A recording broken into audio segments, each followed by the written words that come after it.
नमस्कार दोस्तों, मैं हूं सीए निखिल गुप्ता। जीएसटी में सबसे इंपॉर्टेंट क्वेश्चन, आपने कुछ माल खरीदा है, आपने अपने सप्लायर को पूरा पेमेंट भी कर दिया है of tax as well as of the value of the goods, पूरा पेमेंट कर दिया है, लेकिन आपके सप्लायर ने सरकार के खाते में टैक्स का पेमेंट नहीं किया है। तो क्या आपको ऐसे टैक्स का आईटीसी या इनपुट टैक्स क्रेडिट का बेनिफिट मिलेगा या नहीं मिलेगा? दोस्तों, जीएसटी में बहुत इंपॉर्टेंट सेक्शन है, सेक्शन 16। वो डिफाइन करता है कि किन किन कंडीशन से आप आईटीसी क्लेम कर सकते हैं। उसका सबसेक्शन 2 क्लॉज सी बोलता है कि जिस टैक्स का आप आईटीसी क्लेम कर रहे हैं उसके पेमेंट आपके सप्लायर ने कर दिया हो थ्रू एलिजिबल आईटीसी और थ्रू कैश। मींस जब सप्लायर टैक्स का पेमेंट करेगा तभी आप उस टैक्स का आईटीसी का क्लेम करने के लिए एंटाइटल्ड हैं। अगर आपके सप्लायर ने पेमेंट नहीं किया टैक्स का, then you are not eligible to claim ITC of that tax। और इसी आधार पे डिपार्टमेंट बहुत सारे नोटिस भेजता है, कई बार सर्च की भी कार्रवाई कर देता है और कहता है कि ये जो आईटीसी आपने लिया है जिसका पेमेंट आपके सप्लायर ने नहीं किया है वो बोगस है, फेक है, उसको आपको रिवर्स करना है along with interest and penalty. लेकिन दोस्तों, इस मैटर पे ऑनरेबल उत्तराखंड हाई कोर्ट ने बहुत इंपॉर्टेंट जजमेंट दिया है इन case of Subhash Singh versus deputy commissioner of state goods and service tax. Subhash Singh जो कि एप्लेंट हैं, उन्होंने देवभूमि इस्पात जो कि सप्लायर है उससे कुछ गुड्स खरीदे, उन्होंने टैक्स का पेमेंट कर दिया अपने सप्लायर को थ्रू बैंकिंग चैनल, उनके पास इनवॉइस भी है, वेबल भी है, लेकिन जो सप्लायर है देवभूमि इस्पात उसने टैक्स का पेमेंट सरकार को नहीं किया। और इसी वजह से डिपार्टमेंट ने सेक्शन 74 में नोटिस भेजा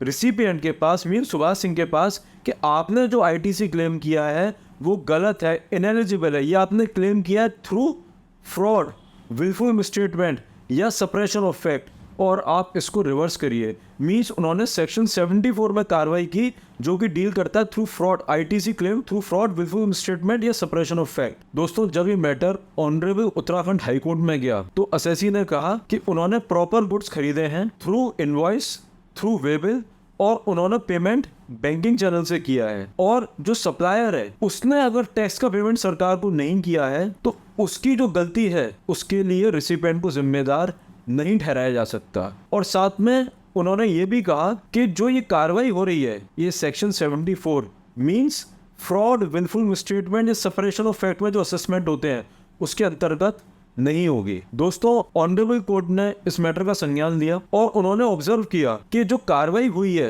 रिसिपिएंट पे, मीन सुभाष सिंह पे, वो सेक्शन 74 में होने लायक नहीं है। उन्होंने ना तो कोई कपटपूर्ण कार्य किया है, ना ही कोई तथ्यों को छुपाया है, और ना ही कोई तथ्यों से छेड़छाड़ की है। उन्होंने अपने सप्लायर का पेमेंट कर दिया है थ्रू बैंकिंग चैनल, और उनके पास में इनवॉइस भी है, वेबिल भी है, means he is entitled to claim proper ITC. और सप्लायर की अगर कोई फॉल्ट है उसके लिए रिसिपिएंट को जिम्मेदार नहीं ठहराया जा सकता, और कोर्ट ने जो पूरा डिस्प्यूट था वो केवल 10% पे लाके मैटर को एंड कर दिया। So friends, this is very important judgement. Means अगर आपने प्रॉपर पेमेंट किया है टैक्स का और आपके सप्लायर ने कोई डिफ़ॉल्ट किया है तो उसके लिए आप जिम्मेदार नहीं माने जाएंगे। और जो सेक्शन 74 है जो कि बहुत स्ट्रिंजेंट सेक्शन है, जो कि डील करता है assessment in case of fraud, wilful misstatement या सप्रेशन ऑफ फैक्ट, उसकी एप्लीकेबिलिटी नहीं होगी। So friends, this is very important judgement for you. और अगर आपको जीएसटी में कोई भी क्वेरी है, कोई भी क्वेश्चन है, कुछ भी आपको अगर डिस्कस करना, पूछना है, then you can definitely write to us. We will be very happy to help you. Thank you.